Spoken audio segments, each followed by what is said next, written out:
Hello and welcome to the Third Sector podcast. I'm Emily Burt. And I'm Emily Harrell. Each week we bring you half an hour of discussion and debate about the important goings-on in the charity world. Today we're discussing local charity infrastructure, exploring the crucial role it plays in supporting the work of the sector and asking why its impact can so often be overlooked. We're joined today by Maddy, Chief Executive of the National Association for Voluntary and Community Action, or NAVCA, the local infrastructure membership body. She also sits on the Civil Society Council, which was set up to help drive implementation of the Civil Society Covenant. Maddy, it's great to have you with us. Nice to be here. To start then, could you briefly explain what local charity infrastructure bodies are, for anyone who's not familiar, what it is that they do, and who NAVCA's members are? So we're the umbrella body for local support organisations across England, and their role is really about building a thriving voluntary and community sector so that every place is a great place to live and work, and really focusing on social change to improve lives, so that charities and community groups are at the heart of flourishing and fair communities. They're kind of the external skeleton, if you like, for the voluntary sector. So support structures are often internal within hospitals or within local authorities, within the private sector. But because of the nature of community groups, there's lots of small organisations, those support structures sit outside of the individual organisations. And that external skeleton is probably why they're so important, to really help them to thrive, to do the stuff which is needed. So their main role is about connecting, convening, supporting community groups and charities, especially where it's needed most, especially in areas of disadvantage, focusing on social action, social justice. We talk about 4 functions of local infrastructure to describe what they do. It's about relationships, it's about connections. It's quite hard to really articulate what that looks like. So we talk about leadership. So these are organisations that do representation and advocacy on behalf of community groups and charities.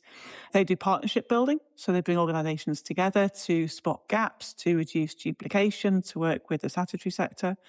They do volunteering, so do brokerage, run volunteer centres, really help volunteering happen in that place. And they do capacity building, so thinking about resilience and sustainability, fundraising, that sort of stuff. But it's about the health of the voluntary sector. It's about enabling more capable voluntary sector organisations, stronger place-based systems. So NAVCA members are local infrastructure organisations right across England. Typically, they operate at a local authority level. We've got 188 members, and they support 164,000 local voluntary sector and community groups. And they do those functions. They do those things that I was talking about earlier on around representation advocacy, building partnerships and collaborations. They're really knowledgeable organisations. They've been in place for a long time. They've got really good relationships within the voluntary sector and with the statutory sector. And they're really influential in terms of decision-making, bringing the voice of communities to the table. And who funds local infrastructure work? Typically, it's funded by the public sector, so local authorities, especially health systems, will recognise the importance of being able to connect into the voluntary sector and the importance of the support needed for it to thrive. So we'll invest in those systems and structures. Often local trusts and foundations will fund it. So places will have the local philanthropists, the long-standing trusts that will invest in that infrastructure support, and the National Lottery is a funder of local infrastructure. And many will also have commercial income. So they might have a building which they rent out to community groups to use. They might offer accountancy support, but they'll have some commercial income which comes through as well. So that's really what it's about. I suppose what's really important is the place-based nature of it. So they can adapt to local places. They know the local area really well. Many of our members have been around for 100 years. They've got really strong relationships with the statutory sector as well as the voluntary sector. And we know that means that then the voluntary sector is better connected and joined up. It gets access to funding and it's plugged into some of those wider developments and decision-making across the piece. And has funding for local infrastructure organisations changed recently in your view? It's changed quite a lot. It's changed over the last 10 or 15 years. Traditionally, local infrastructure was funded by the local authorities, part of their responsibility for having a really thriving community sector. Over the past years, that has declined significantly, along with local authorities who faced massive funding pressures. And that's continued over the last 5 years or so. But I think there's some particular themes around how funding is changing, and a desire to fund frontline activity, perhaps, where there are tangible outcomes and you can see the impact of it more readily. But that frontline activity is a priority. There's something about, I think, a shift to funding specific causes or groups, and local infrastructure. The beauty of it, we might come to later on, is about it covers the whole of policy or issues that affect a place. But we're seeing more funders want to invest in a specific theme or cause, which makes it more difficult for local infrastructure. And I think that point about impacts, about the trade, the core business of local infrastructure is about connections and relationships. It's often intangible, it's often invisible, and it's difficult to show the direct cause and effect of what happens. And we've got more work to do to be able to show that as a sector. We're doing some work with NPC at the moment around how you demonstrate impact as a local infrastructure organisation. But I think it's being able to get to understanding the long-term impacts of local infrastructure is critical, rather than it being the impact of short-term activity. And that's a real struggle at the moment for infrastructure organisations. We hear a lot at the moment about how challenging it can be for charities to access that kind of core operational funding rather than those frontline project-based activities that you mentioned a second ago. Something that you wrote some months ago now in an op-ed for Third Sector as well is about the misconception that infrastructure organisations are disconnected from those wider pressures that the charity sector faces as a whole. Demand is up, that funding landscape is tighter overall, charities are having to carry heavier costs. And you said in your piece, the reality is that most local infrastructure organisations are small charities themselves. I think around half of NAVCA members are charities with a turnover of less than $1 million. Is that right? That's right, yeah. So in terms of the conversations that you are having with your members right now, what are the things that they want and need from you as a membership body? So we've done a lot of work over the last couple of years looking at what our members need by way of support and how we can make that network as strong and resilient and impactful as it can be. And in many ways, what our members need from us is what they're doing for the local voluntary sector. So we focus very much on being a strong representative voice. Our members can't be in all rooms, and that local voice needs to be brought together to give a strategic flavour of what's happening across the country in rooms nationally, making the case for why local infrastructure matters, what they bring, what impact they have. We also bring members together. It can be quite isolating as a local infrastructure organisation within place. They're doing things and developing things in their place, but need to learn from, benefit from what's happening elsewhere. So bringing members together, convening networks to share experiences, to share knowledge and skills is a really important part of what we do. We have a brilliant conference every year held in May, which brings more than 100 of our members together to do that sharing. And the buzz in the room is always amazing of people just sharing experiences, ideas, what's going on. We have a role, I think, to provide information and tools to make our members' lives easier. So we do things they haven't got to do. So briefing on government policies, demonstrating impacts, how they might use AI. And we coordinate projects that our members can engage with. So we've got some funding for warm centres at the moment, for example, so they can support communities themselves. So that point about information and tools is really important. We developed some the local infrastructure quality accreditation so they can show the impact of what they're doing, helping that make the case to funders. And then we also focus on EEDI. So a core part of what our members do is engaging marginalised communities and trying to be the catalyst for them to take more action in that space. So what we're doing in some ways hasn't changed. We've adapted it and shifted it with a big listing exercise last year. And the same things remain true, that they need around bringing us together, give us tools, influence for us. But there's also big changes, like you say. So our members are reporting that community cohesion and exclusion are massive issues and getting bigger. So the cultural shift is significant of what they're experiencing for their staff, for their volunteers, and also for the communities they're working with a regular threat to ideas and work and what they're doing. And that shift in context is really important. So they've got more work to do to bring communities together, to perhaps have the difficult conversations, to explore what's going on, understand the differences, really reassure communities so they can carry on doing the great work that they're doing. There's big changes around the public sector, so devolution, health system reform, we might go into in more detail, which takes a lot of time and capacity and influence to be really in those rooms, understanding what's going on, making sense of what is a massively complex change which is going through at the same time that demand is going up. And so all of that really works through to a difficult time to be an infrastructure organisation which is holding that strategic space between the voluntary sector and the statutory sector, understanding both, meeting changes within both, and really binding them together.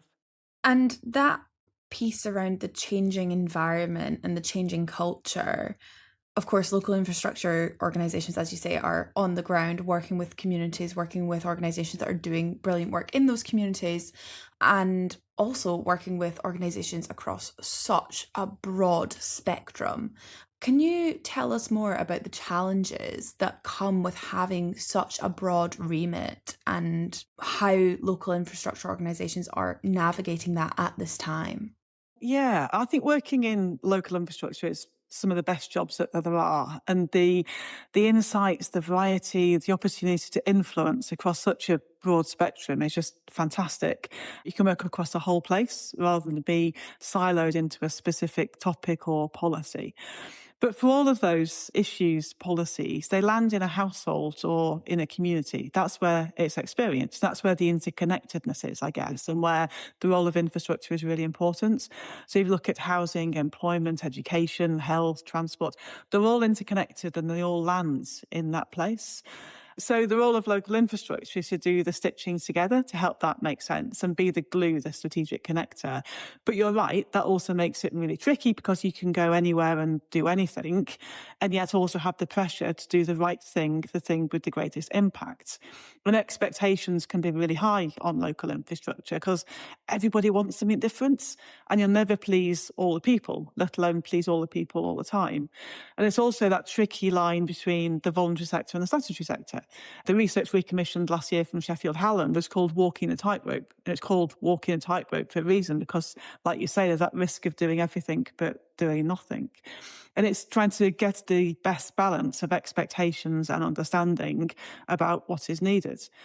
I think the other thing I'd say is that stakeholders' expectations can be very different because of that, or they don't fully understand really what local infrastructure is about, what its focus is. Their expectations might differ from the statutory sector to the voluntary sector, as well as within those different stakeholders. So there's three things I think really matter. There's definitely something important about having a good strategy, which is the guiding light for the organisation. And if you've done that really well with the voluntary sector, with statutory partners, it gives a focal point for when something happens or when something new comes in, to review it, to look at it, to refresh and say, how does this relate to our strategy? How does it relate to our priorities? What do we need to do in this space to really have impact? And it is really that sort of that go back to that reference point, which is refreshed on a regular basis, but gives that sort of guiding light again, I suppose. There's something about having a really good board, good governance, which involves your stakeholders, which critiques and challenges and supports what's happening, where you're going, and really helps focus on the right places, that risk of doing everything and achieving nothing. And good leadership, to be brave when it's needed. So you do the right thing, not the easy thing, and recognise that you won't get it right all the time. I think making mistakes and getting it wrong is almost a fundamental part of local infrastructure. But acknowledging those mistakes, making apologies where needed, correcting course, and going on to do the thing that matters, to do the right thing. But I think these are the best jobs in the world. They're brilliant, but they're not easy. And I guess it's important not to take the easy path and recognise that things change by doing the difficult things, making it better for everybody, making it better, especially for most marginalised communities, I think means being bold and being brave and finding the right thing, doing it, knowing it won't please all the people all the time, but doing it anyway. And I suppose that's partly about accountability. It's about mandate. It's about positioning to do those right things and having the strategy, the governance and the leadership to be bold and brave and do the best thing for that place. And important to be thinking almost ruthlessly about what your most urgent priorities have to be at a time when so many organisations are resource strapped and have such a multitude of challenges that they have to overcome in order to support the people that they're set up to support. Yeah, it's about the important and the urgent. And this is about a long game often. So if local infrastructure is about system change so that communities are more at the heart of policy making, decision making place, it's got to be about responding to the urgent present issue in front of us today. And it's also about recognising what are the important issues we want to influence for the longer term. So we are creating those conditions so that the urgent issue doesn't happen again in a year's time. And again, it's balancing the important and the urgent, being in the right rooms, having the evidence that you need, the intelligence from communities to really influence that, as well as to supporting communities through the crisis and to be resilient for the longer term as well. And local infrastructure, of course, does a lot of work liaising with local government on local policy making. What changes have you seen of late to local government priorities, and how have these changes been affecting local infrastructure? I think there's changes to the what and to the how in terms of how local government is working and also local health systems, which are also important for local community groups, local charities and infrastructure organisations. And this is massive for us at the moment, and it's happening in multiple directions. Because local infrastructure is inherently place-based, it's rooted in those relationships and trust and connection. So how the statutory system is organised has got big impact, but it goes back to the complexity and the scale of change which is happening. So I think firstly, there's a focus on neighbourhoods, which is brilliant because it's putting decision-making closer to people and where they're at. So we're seeing a real intent to put decision-making closer to people and where they're at through neighbourhood health, through Pride in Place, through neighbourhood governance, and a real desire to want to get closer to people and shift decision-making in that direction. And I think we'll see more of that with new leadership in government, that desire for devolution. So at the same time as wanting to put more decision-making into communities, we're also seeing greater devolution from Whitehall into the mayoral authorities with decisions on skills, housing, transport, regeneration, even fiscal powers being dissolved to different places at an increasing level. Some of those changes involve changes to the ICB, the Integrated Care Board footprints as they merge and cluster, mostly to be aligned with the mayoral authorities, but not always. So we're seeing a shift to neighbourhoods and also a shift to combined authorities, mayoral authorities at a sub-regional level. So it's being pulled in two directions, it sometimes feels, from local government as it is. But then, of course, there's also the shift to unitary authorities and how local government is organised. So the move away from district authorities to new unitaries has got a huge focus for the 21 areas in the priority programme, but about 40% of the population is affected by that. And that is uncertain. Decisions haven't been made about the size and shape of the new unitaries, where the boundaries will be, but officials and elected members and the voluntary sector are all looking at what that means in terms of how they're organised and then building and rebuilding the relationships which are needed. There's a lot in there, and some places are seeing all of those things happening all at once, and some places might be seeing very few of them beyond the shift to neighbourhoods. So it really is, I think unprecedented is a word that can be overused, but it feels like unprecedented complexity and uncertainty, which of course presents opportunities to influence and build new relationships, as well as the challenges of navigating all that change. And we've also seen a lot of change within local government. A lot of councils recently changed hands at the last council elections. Have you heard any feedback from your members about how those shifts, when a council changes hands, have affected their work with policymakers in their area?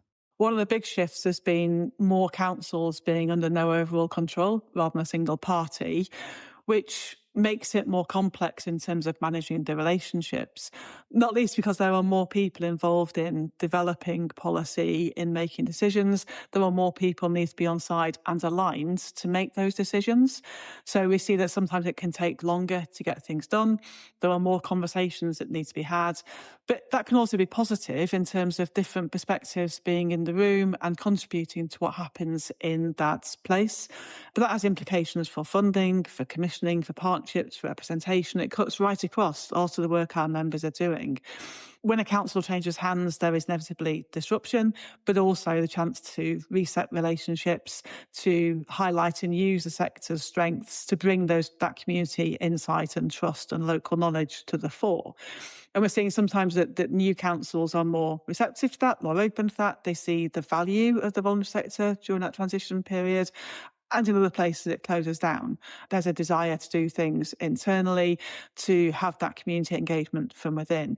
But we would always emphasise the importance of influencing across the piece, of building relationships, and what the community sector can bring in terms of shaping services so they really meet the needs of local people. You've talked about opportunities coming down the line in the ways that local authorities are being run. And as you've alluded to, we have an incoming Prime Minister now who has said he is going to be streamlining central government and he's going to be handing power from Westminster and from Whitehall to the UK cities and to those local regions.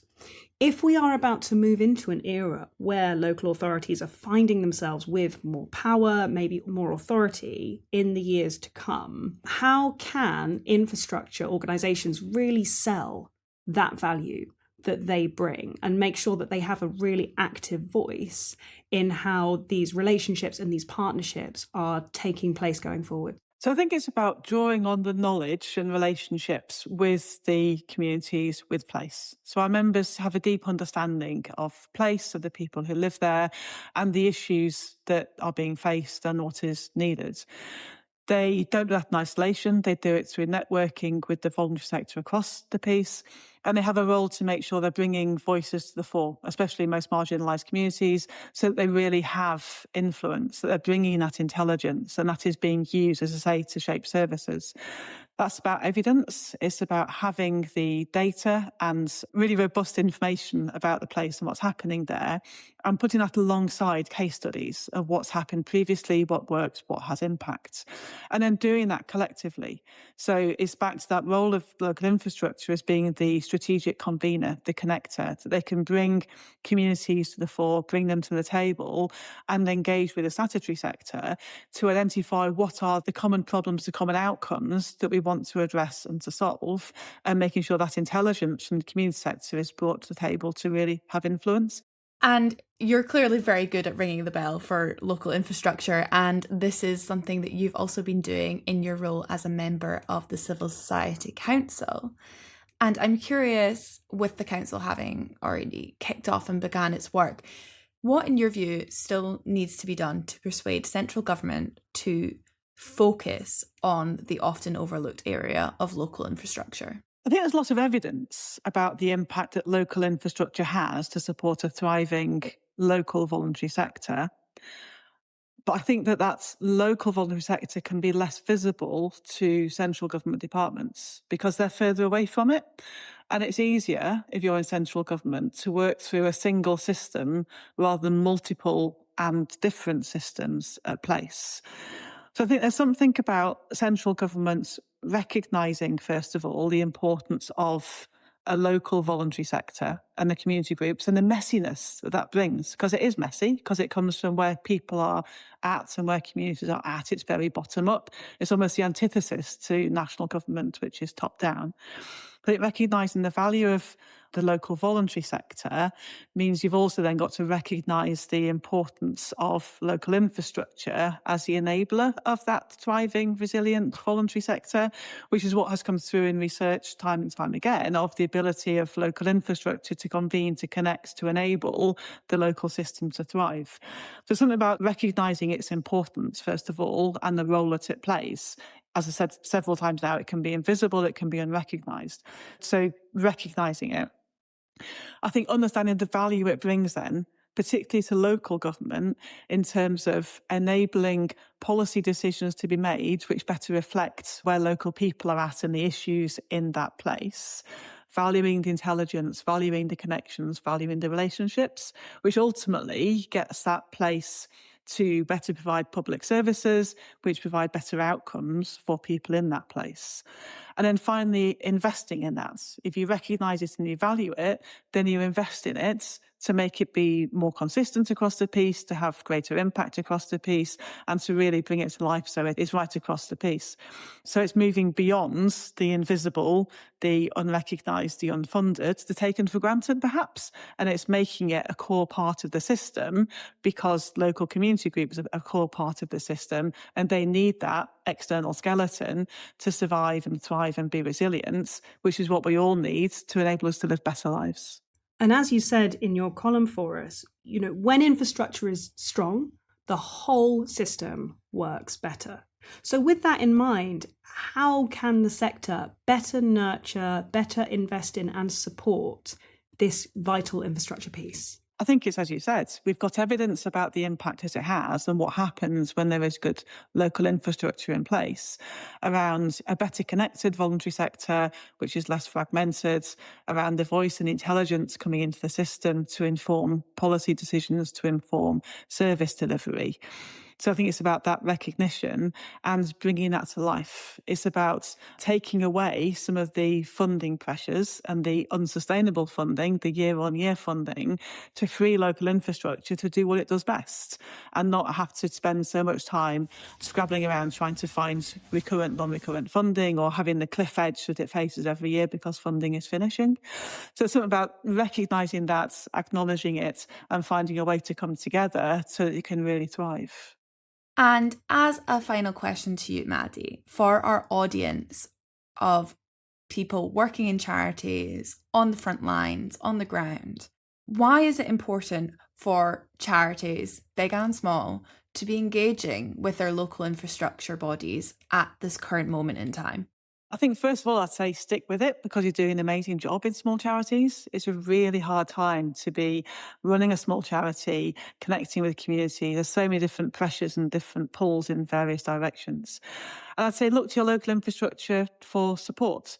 They're there and they will connect you with others to be part of a bigger network. So perhaps you're not in it quite so alone.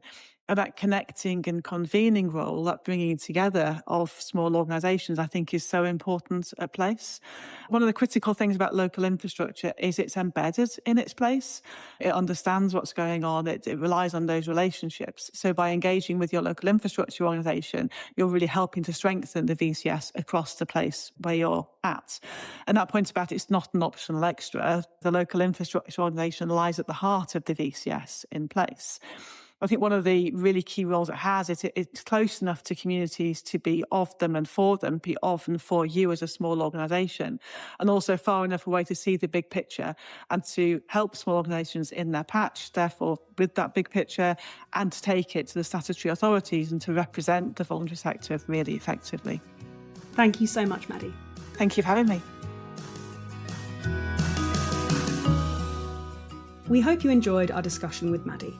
And that's it for this episode. We love hearing from our listeners, so please do send us any feedback through our listener survey. You can find the link to this in the show notes of this and every episode.